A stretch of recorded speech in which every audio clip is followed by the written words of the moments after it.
Welcome back to Exquisitely Aligned. I'm Jane Meyer-Vincent, your host and your master motivator, here to help you design the future you desire and deserve, the one where essentially you become exactly what the world is missing. And today my guest has done exactly that. So we are excited to welcome Dr. Debi Silber, founder of the PBT, Post-Betrayal Transformation Institute, and National Forgiveness Day, celebrated on September 1st, is an award-winning speaker and a two-time #1 international best-selling author.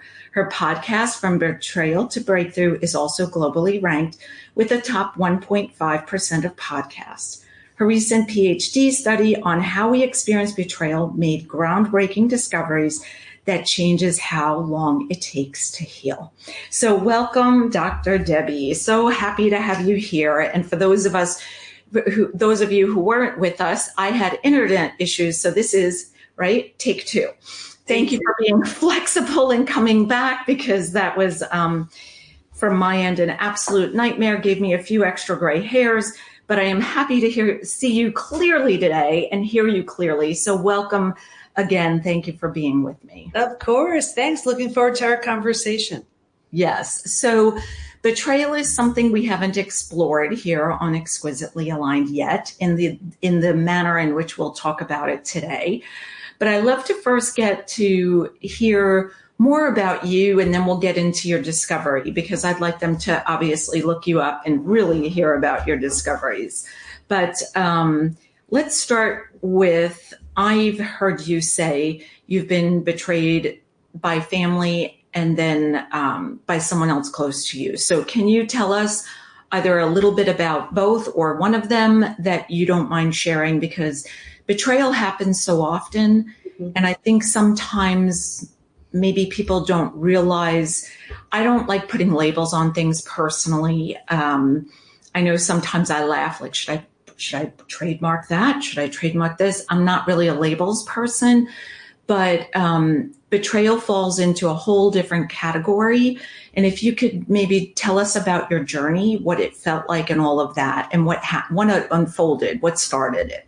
Sure. Well, I'm in business 33 years, and it was at first health, mindset, personal development. And then I had a really painful betrayal from my family. I thought I did everything I needed to do to heal from that. It happened again a few years later. This time it was my husband. So that was the deal breaker. I was broken, whatever, broken, bent, and I got him out of the house. I looked at the two experiences thinking, well, what's similar to these two? Of course, me, but what else? I had never experienced the pain that I experienced then. But I didn't have the luxury of, staying in bed. I mean, I had 4 kids and 6 dogs and a business, but there wasn't a book, there wasn't a program, there really wasn't anything I could find to help me. So I enrolled in a PhD program. It was in transpersonal psychology, the psychology of transformation and human potential, because I was changing so much I didn't quite understand what was happening. He was too, wasn't ready to look at that. And then it was time to do a study. So I studied betrayal, and I studied it honestly just so that I can heal, so I can be a better mom to my kids, a better coach to my people I was working with. And during this study, 3 discoveries showed up, and it changed my health, my family, my work, my life. But I've been through death of a loved one. I've been through disease. Nothing was as hard for me personally as betrayal. Mm-hmm. So let's back it up, because I first like to showcase you and your journey. Can you tell us bits of the betrayal, either of the two, and what did that look like and feel like, and how were you navigating it then? Not where you got to, but Sure. like being in the midst of it, because I like people to be able first to relate to you. Mm-hmm. And I always find when you share transparently, that's the key to them going, oh, I get it. I've been there. I relate. Or my spouse or my daughter, my son, and my sibling. And when you can do that for us, Dr. Debi, that really allows people for them to align with their exquisiteness. So if you don't mind sharing it, we don't have to name names or point fingers, but just, from a bird's eye view, maybe. Sure, sure. So it's, I define betrayal as the breaking of a spoken or unspoken rule, and every relationship has them. And the rule of my marriage was supposed to be that we stayed within the marriage. And I got that phone call that no one wants to get. And it absolutely, in that moment, life as I had known it was over. It creates this psychological earthquake, really. That's a good way to life is compartmentalized into two camps, before it happened and after it happened. And I remember one of my study participants saying, you know what it feels like? It feels like every negative emotion you can imagine getting punched in the gut and losing a child in a crowd all at the same time. Yeah. It is the most shocking, devastating, but this is the person you trusted the most. This was the person you run to when other people are causing harm. And when that's the person causing the harm, it's as if the person you thought you knew with every cell of your being takes a mask off. And you're like, Right. What? Who is, what's happening here? I was abiding by the rules of this relationship, assuming you were too. And without my awareness or consent, the rules had been broken. It is such a shock to the body, mind, and heart. Right. Really like no other. Betrayal is such a different type of trauma for that, for so many reasons. But that experience, some people just numb, avoid, distract, they medicate, they do anything just to get through their day. I really just took the stance of, I have no idea how I'm going to heal from this. But if I can, I'm taking everybody with me. Like, it was just this weird kind of knowing without having a clue how I was going to do this, because I had never experienced anything like this as painful as I was going through. And of course, we don't wish this on anybody, right? But can you tell us, looking back, I always think is like, we have 20/20 vision, right? And not in betrayal, but just in general. I'm talking overall. Looking back, were there times where your female intuition, your radar was saying something's different, or something like, with that clarity, do you say, oh, now I understand when this happened, I was feeling this way and I know why? Or was it just like the rug was pulled out from under you? Yeah, the rug was definitely pulled out. And in working with thousands and thousands of people who've been through this, it can be, you can have an absolute, complete lack of awareness that anything is off. For me, it was, we've been together since 1984. And so you change, you're like a million different personalities by the time, as you move through your relationship. But we were growing apart, definitely. I was becoming more spiritual. His business was taking off. I was so busy with all these kids and all these dogs and my work. I was just trying to stay afloat and keep it together. And, so we were definitely not on the same page. Okay. Yeah. And, and I felt it, but it was the kind of thing I was sort of hoping he would snap out of it and just become the guy. Where, I can share what happened afterwards, but that was a common feeling. I was just so in over my head with just responsibilities of just all these kids and 6 dogs. Like, what was I thinking? And running a business. I mean, it was mayhem just to keep that all going. So that was plenty. It was a lot. It was a lot. And I think that, I love time, money, and energy, because you've heard me speak in San Diego about that. But balance can become off kilter so easily just by the expectations we have of each other in a marriage, family, religious beliefs, etc., cultural beliefs all start to pile on, our own expectations as a high achiever, right? Coming from New York, I know what it's like. You're one in a million. At least in my high school, I was one of 1,600 and change in my graduating class. So to prove, that I was worthy of whatever it was I was going for at the time as a high achiever, you had to figure out a way to be seen, heard, and valued in a different way. And I'm glad you brought that up, because I think so often we're on that hamster wheel. And when that happens, it's so easy for that little bit of difference, you on the spiritual journey, him, and I say that with like a warm and fuzzy, you on that spiritual journey and him building this empire, this legacy financially for you, the 6 dogs, the 4 kids, right? And sometimes that wedge just becomes broader and broader, and life happens. Let's just say it like that, whether it's betrayal or just we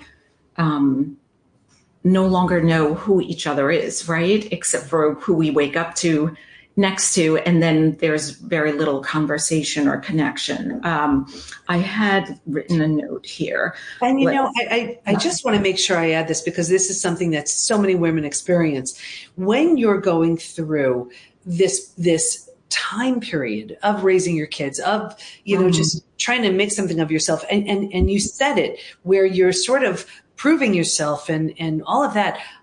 If I tell you how much validation I got from having it all together with all the kids and all the dogs and the business, and still, because I was in health, still looking good and taking care of myself, and it fed me and it fueled me. So I pushed myself to, levels of burnout more than once, because that's where I was getting that, wow, you're doing a great job. And of course, we know it's an internal game, but I didn't know that at the time. So me doing it all and being it all and the whole Superwoman, Wonder Woman thing, it fueled me to a point that I crashed and burned. Well, and I think that when you were, I like to say society asks us in the one size fits all paradigm to go and check off those boxes, like you were talking about: career, multiple dogs, multiple kids, spouse, or partner, love partner, however you want to call that relationship for each of us, and income, and the house, and the cars, and the vacations, and the whatever that might be, the Instagram moments. I'm wondering if you are drawn to more being that spirituality, that depth that we don't get when we're looking for those check boxes. The depth of what I call connection, like deeper conversations, not the shallow, hi, how are you? The weather is beautiful. Did you enjoy your time in Hawaii? But more like, tell me about how I can help you grow whatever it is, spiritual, on your spiritual journey, or how I can help you grow your business, or how can I help support you with 4 kids? My kids are older than yours, or whatever the story may be. My kids are not older than yours. You could probably help me, but I'll remember that next time I have a kid issue. But luckily we don't have any, knock on wood. But I think oftentimes, so what would you, or how would you say you were drawn to spirituality? Because that's one thing we like to support people with. Not every one of my clients asks for support on that journey or wants to adventure there, but many do shortly after starting with me. And I think it's such a fun, I light up when I hear that. So what did that look like for you at the time when you were starting on that path? What were you seeking? Yeah, it was that connection with something bigger other than me. And it's interesting because even in the study, it proved there was a move towards spirituality, whether it was people would leave their religion and move towards the spiritual side of their religion, or left religion completely, or they really weren't doing much of anything and just became spiritual. But I started this beforehand, and I'm so grateful because it saved me. Because when you can look at things from a spiritual perspective, it gives a different meaning to your experience. Like, for example, and this started years ago when my mom passed 26 years ago, and I saw a medium, and I'll never forget that story. And I remember thinking to myself, just because I don't understand something doesn't mean it's not true. Right. Stay open, right? Stay open, stay curious. And it's really helped me. But when I, after the betrayal, I really needed to know this deeper connection. I felt so lost. I was struggling so badly. And I met with a spiritual counselor who's since become a dear friend. And your audience would appreciate this if they're into spirituality. I walk in, I didn't even sit down. And she looks at me and she goes, she didn't know a thing about me. And she goes, oh my gosh, how you two planned this. And I was like, what? She said, oh, let me explain. He needed something so big to crash and burn so he can become the husband, father, friend he's supposed to be. But you needed to crash and burn so you can heal and then teach from this deep place of knowing. You're going to have all these books. You're going to have this institute. You're going to have this whole following on the topic of betrayal. I got furious. I was like, you're crazy. And here we are. Yes. Well, oftentimes my clients have been through something difficult, or have watched a loved one, whether it be a spouse, a child, been there for a parent or a close dear friend. And that usually motivates, it's what catapults them into their next part of their journey. So yes, I believe in that a lot. When it happened let's speak about, because you mentioned your husband, oftentimes I find people who are married that maybe then become separated or move towards divorce. Sometimes those friends that we think are friends aren't able to support us because they feel they're trying to pick a side or don't know how to act. I mean, how did you find your way? What did you experience? And the other question, this is a two-parter, is what advice would you give for someone who's watching a friend or a loved one, family member going through this? What is a sentence that really can lift them up and know that they're being seen, heard, and valued? Yeah. And so much of this will make so much more sense after I share the discoveries. But just to give you like a brief understanding, like, for example, I had a friend who comes to me and she's like, Debbie, thinking she's going to give some really supportive, amazing advice. She goes, I am so glad I'm not you. I was like, wow, okay, thanks. You know, what do you? Well, I'm taken, so it's a good thing you're not me, because we can't have. If there were two Ginas, it would be really loud around here. So that would be too much for most people. No. It's funny, right? Sometimes we don't know what to say to somebody, but we feel the silence is painful instead of just being there with a smile and a big old hug. We feel like we need to open our mouth and insert our foot. No. So I'll tell you, I've learned that one of the greatest things, and I remember learning this from really when my mom passed years ago, there were people in my life who they didn't know what to say, so they said nothing. And that was so hurtful. And I remember saying to myself, even if you're flubbering all over your words, I don't even know if I just made up a word right there. If you don't even know what to say, just say, I don't know what to say to you. I'm just here. I love you. I'm here. Anything. Yeah. But what you find is when you're going through something like this, you really see, a lot of times you do see who your friends are, because some don't know what to say, so they say nothing. Some think it's contagious. Some they just don't know what to do. And what happens also is they're seeing things through their lens. So let's say they have a vested interest in wanting you to get back together again, because they don't want a change in the group or whatever. So you have to be so careful of who you spend your time with it's a very personal time when you're healing from betrayal. Not lonely, personal. No. And I'm a proponent of always being careful who you spend your time with, because like you said, sometimes not speaking can hurt us just as much as someone speaking and saying something ugly. And I am always the one who's like, I'm at a loss for words, and I always have a lot to say. So that means, it's like from this end to the far other end of the spectrum.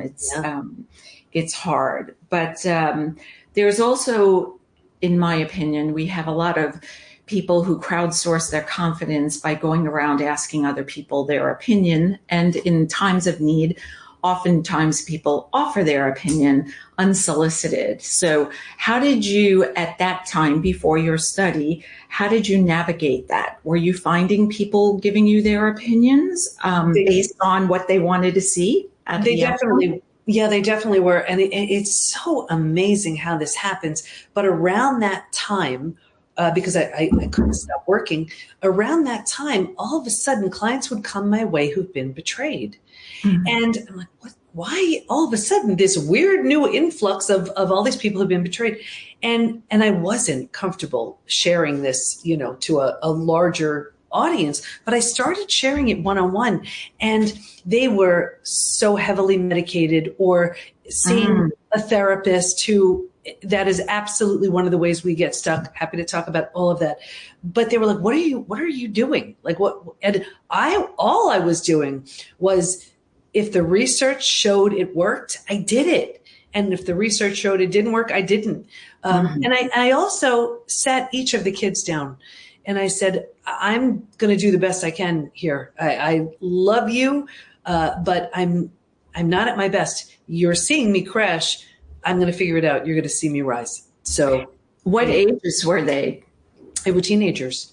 Teens, yeah. So it's a rough time because it was definitely team mom, and that was really helpful too, because it gave me the clearance to like, I'm going to do what's truly, truly best for me. But it was like, what am I teaching my girls? What am I teaching my boys? What are they learning about all of this? And what interpretation will they make? And, it's all of those questions come in. And so I just thought I need to focus on my healing, just my healing and the kids. And I'm not ready to make any other decision because that's priority. That's it. Yeah. And I think that is often the mode I like to call 911 mode, right? We go into 911 as the mom. We're keeping our little ducks safe. I know your ducks weren't that little, but you know what I mean? They're still little in our mind, even if they're adults thriving and being able to vote and drink and all those wonderful things. We still think of it as little ducklings. So you hinted upon judgment, and that's something that we talk about here at Exquisitely Lined. Sometimes the judgment's from others, sometimes it's from ourselves. Yeah. What judgments did you have towards yourself about where you were and what had happened? Yeah. And then were you facing judgment from any family or friends, or even, I don't know if you can mention, but even the kids, like being like, hey, what? I don't even know if you told them what had happened, or just, hey, daddy's not going to sleep in the house tonight. Yeah. Happy to share. My husband actually was the one who told them. And if anything has you wake up and realize what's important, it's losing everybody you love. And so he was, he took that hit. He even called all my friends and apologized for who he'd been. So he really faced that. But that was for him. That was his journey. My interest was healing and everything. Judgment it's so interesting because, it can be rough out there. I remember when I wrote Trust Again, and the story was in there, and this was now, into it a while. And I remember thinking, oh my gosh, what's going to like the story's in here, and I need to sit the kids down, and I need to sit, my husband down. This is later on, and let them know. And I thought they'd be like, oh, come on, mom, don't do that. And they were so right there behind me. And my biggest supporter was my husband. He said, you're going to help so many people. And that's how someone really, that's one of the ways, someone really has changed, because so many betrayers, so many people who've been betrayed, they take the hit and they cover for the betrayer, and they struggle and suffer in silence because everybody knows them, loves them. And the betrayer has no problem with that. They're looking like they're a great person, and it's the betrayed's fault. I don't know, he or she just has a screw loose. I don't know where this is coming from. And it's awful. What that does to the betrayed, it's just, it's that much more to clean up. Yeah.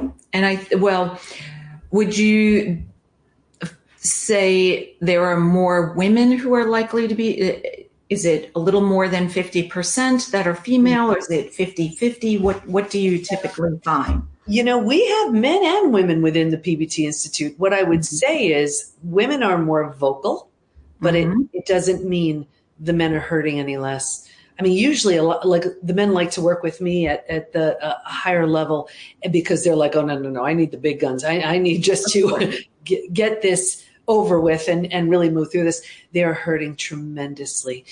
We do have more women than men in our community, but by no means is it that only the betrayed are women. Not at all. No, not that I meant that, but is it close to 50-50, do you find? Or is it more like 60-40? Just because you had mentioned, how did you say it? That about like keeping quiet and allowing the other person to still keep their, dignity. I don't know if that's the right word, but, trying not to let them look bad, Right. It's definitely, to give a percentage, it's hard because I know the percentage in our community. I don't know, at large what's out there, but 60-40, 70-30, definitely more skewed with women being the betrayed. But like I said, certainly a lot of men too. We even have a program for the betrayer, and we have a good amount of women in that program. So, yeah. No, I know other people in this field, and the numbers match theirs as well. So I just wanted to know. Okay, awesome. Yeah.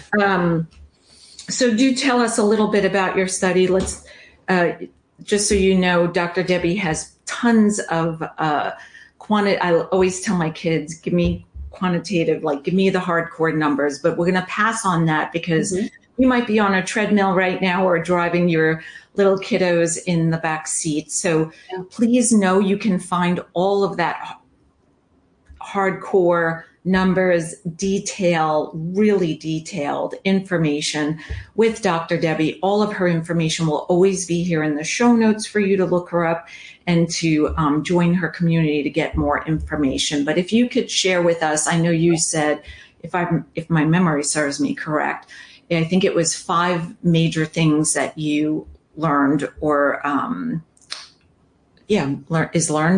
discovered in your learnings during that time of your that was one of the discoveries. I'll share all 3. The first discovery, and I had a feeling this was the case, and I shared this earlier, that betrayal was a different type of trauma. It's a different type of trauma because, for example, let's say you lose someone you love, you grieve, you're sad, you mourn the loss, life will never be the same. You don't necessarily question the relationship.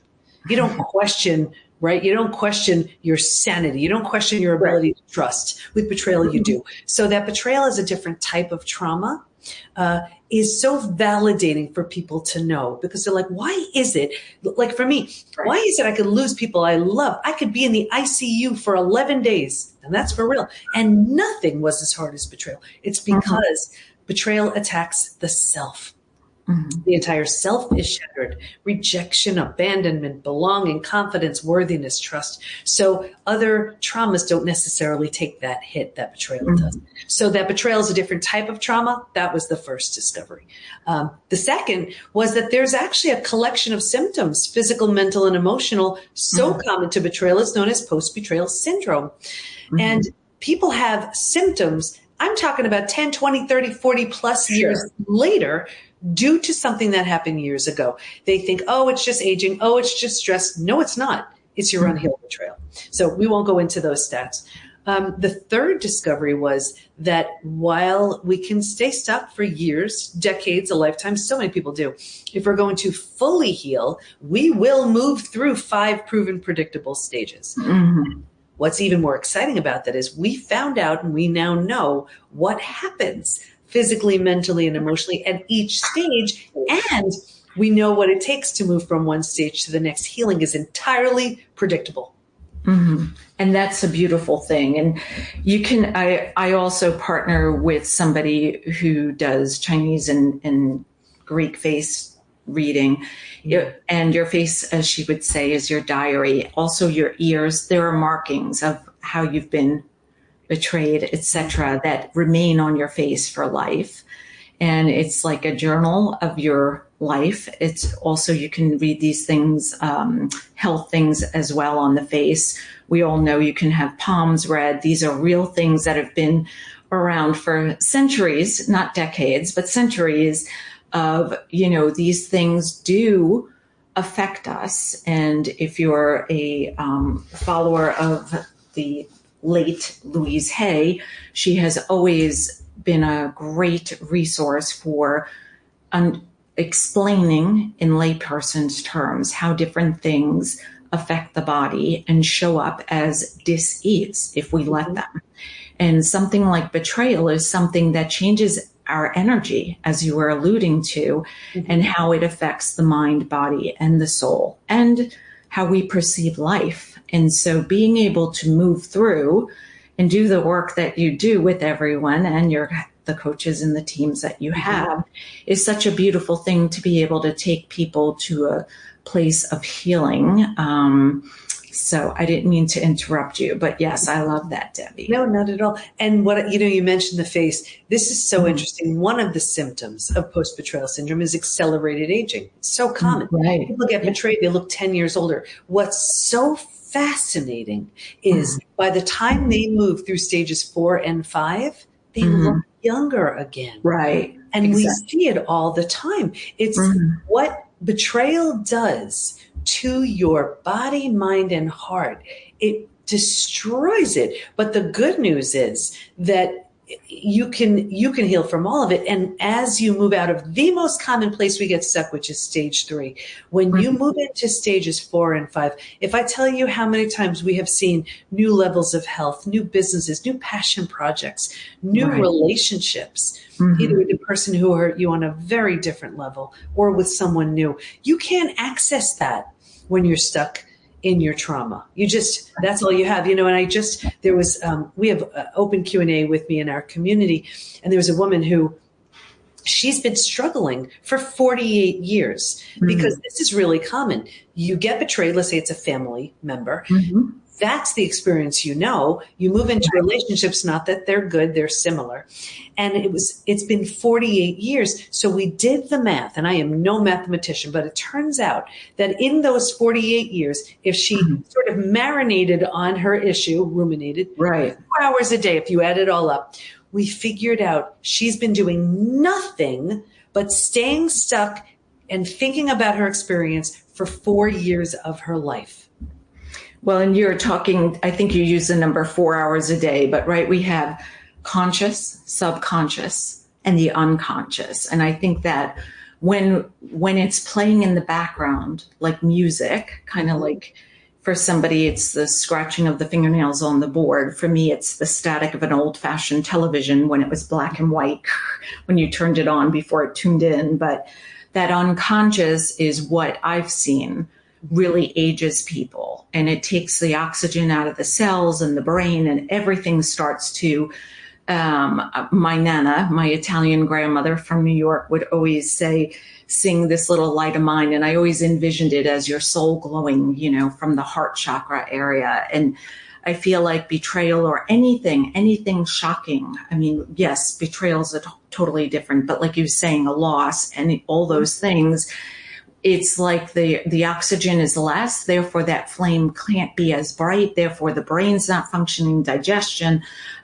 cell rejuvenation, all of that. So I can totally see where someone looks 10 years older, and once that is relieved, that block is resolved, removed, etc., people do look younger. And when they find that passion and purpose that you were speaking about, and they see, like you mentioned, how the medium had told you or foresaw for you that, hey, Dr. Debi, this is a blessing because what's happening to you will have ripple effects because you're going to heal people like that. And that's where, for us at Exquisitely Aligned, we believe you've become exactly who you're meant to be, and the world was missing you prior to that. And so, sometimes we're called to go through some things that we can't explain. They're so utterly painful. Others around us, maybe if you have siblings, I'm sure your kids couldn't figure it out. You couldn't figure it out. Everybody onlooking is like, what's going on? I'm guessing your husband was also like, I don't even know what happened as I stepped down. I didn't even, wasn't even like an outer body. I'm putting words in his mouth, and I haven't even met the guy. Do tell us where you are now, because they don't know. I have never called him your ex-husband. So do share with all the things that you've been able to discover and the things that you're helping people with. Your life has changed and you've gotten your life back, and you do not look 10 years older than your age, and you're glowing from the inside out, and life is miraculous. So do tell us, how did that happen for you? And over what period of time? What did it look like during that transition? Sure. So that was the deal breaker. So I immediately got him out of the house and dove into just surviving and then raising the kids, and then the research, and then the study, and then changing myself. Rebuilding is always a choice, whether you rebuild yourself and move along. And that's what I did with my family. Simply wasn't an option to rebuild with them. Or if the situation lends itself, if you're willing, if you want to, you rebuild something totally and completely new with the person who hurt you. And that's what we did. So not long ago, as two totally transformed people, we married each other again. New rings, new vows, new dress, and our 4 kids as our bridal party. Never in a billion years would I have done anything like that if I wasn't totally transformed, and for sure if he wasn't. Betrayal will show you who someone truly is. It also has the opportunity to wake them up to who they temporarily became. Not that you need to do anything with that, but that's a typical scenario. But what so many people do is they're so afraid of the complete and utter death and destruction of the old. That's the only way you birth the new. So they try to patch it up and patch it up and patch it up. And meanwhile, when that's the case, they typically have repeat experiences. They're struggling with all of those symptoms of post-betrayal syndrome. They feel horrible, and the best they're trying to do is manage. And that's stage 3, the most common place people get stuck. But it is scary to just say, okay, I'm just healing and I have no idea what'll come from it. But I know I'm moving to stage 5. That's just the way it is. Well, and I think oftentimes there's not enough examples of how to live exquisitely aligned, how to live post-betrayal syndrome, right? And let that be a title that they no longer carry with them. Let go of that luggage. And the woman you were speaking to, I think you said 48 years of this. If we go back to what year that was, there was less information. We didn't have apps and smartphones in our purse, and access like we do now to Google and find someone like you to help, or to listen to your TED Talk and then reach out to you and find articles and your books and things like that, or podcasts, right? 48 years ago, we didn't even know what a podcast was. So that would have been a very funny thing. I don't even know what I would have guessed what it would have been. Having it's the radio, right? Right. Yeah. So, we are fortunate to be in the time that we are connected, but yet disconnected. That's a whole nother topic we can speak about. And we've covered with different guests on this show, but how we can now access and find people like yourself. So how much time was there between when he had moved out and when you remarried? It was a little bit less than a year. Okay. But remember, I dove into the research. Well, you're a New Yorker. Yeah. You're like me. Time, money, and energy. We get shit done quickly. Right. I'm an activator. I move mountains. Yeah, but also his changes were so profound so quickly. I mean, within like the first day, he got rid of his fancy car, and he, got rid of his fancy clothes. And like the kids were like, Mom, I don't know what's happening. And then he got really into Wayne Dyer, and he started handing out Wayne Dyer DVDs to everybody in his office. And then he got trained in hospice, and he was doing that. And then he was going to New York City on the weekends and sitting with the homeless. And he just took such a hard swing the other way. It settled somewhere in the middle. But his changes were so huge. It was a tremendous wake-up call for him. I love that. And the kids, if you were to ask them today, or what would the collective between the four, or do they each have like, we think this is incredible, we can't believe we watched it, or we knew you were going to get back together? Like, what would they say if we asked them today? Yeah. And it's interesting. And that's why when we got married again, I didn't want anyone there. I didn't want our friends to be there or anything. I wanted the kids to each write something and read it. And I knew they wouldn't feel comfortable if we had people there. It was so deeply personal. And I had no idea what they would write. But one after the other, they were talking about the strength of family and forgiveness and love and change and second chances and transformation. And it felt really good, because the work was done. It wasn't like we were just like, oh, this is too hard, let's just get back together. Not at all. It was the hardest thing to get back together as two completely new people, because when you do it right, when you're both, moving through the stages, when you're in this new place, you start dating again as two very different people, because you're deliberately and intentionally recreating yourself. Right. That's the opportunity. So, if the old me would have let something go, the new me doesn't. If the old me would stand up for myself, the new me doesn't. And here's the thing: if the other person isn't okay with that, it's not a match. Exactly. Yeah. And I love that about asking the kids to write and hear it from them, and what a testament for them to be able to go forth and, like, your son will be married shortly, maybe even by the time that this airs or at the same time. And, to be able to, it wasn't comfortable for my kids to watch their father nearly die when Sonia was 2 and Kai was in kindergarten.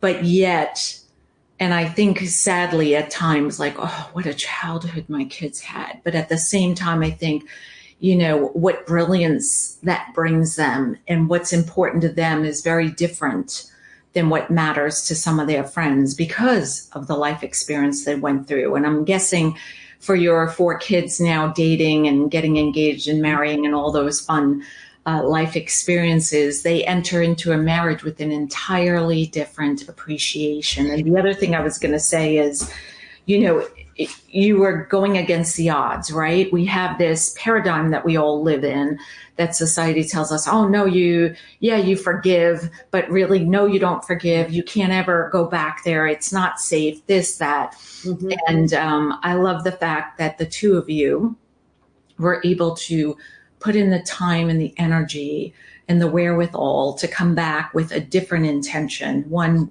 that's healthier and stronger. And I'm going to use the words more mature, because I think you said you were together since 1984. So I'm guessing you were youngins, so, right. We, like you were saying, you were growing in all different ways at the time with 4 kids, all the dogs, 2 careers, etc. But, and I'm not saying this happens only to young people who marry young. It happens all the time, even in dating relationships. Right. So, but to be able to grow in the sense of, transforming and empowering yourselves from a place of hurt to empowerment, enlightenment, and to be able to share transparently like you are now, but also in your business and create a business model around this. So that is phenomenal. I'll tell you, now we're making up for so much lost time. We're all having so much fun. The things we're all doing together. It's the new relationship. We're all the same people, but we're all not the same people. Right. It's a lot of fun.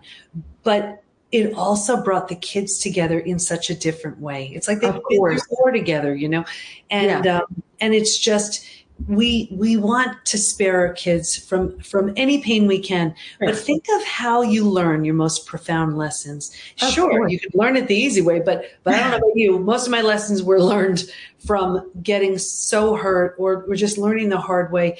And the people who hurt us the most, those are our greatest teachers very often, certainly in the case with me. And so you could look at it and say, like, look, I'm in a club I never wanted to be in. I didn't choose this, Clearly I did. I mean, I live a very simple life of if it's going to hurt someone, don't do it, period. Right. And I assume everybody else lives that same way. And I'm a highly sensitive empath. So to betray someone like me, it's like it doesn't get worse. Integrity is my absolute highest value. But that's probably, why it's like, oh, let's pick the one who absolutely doesn't have a cell in her body that's okay with anything like that. Let's give her a test. Yeah. So.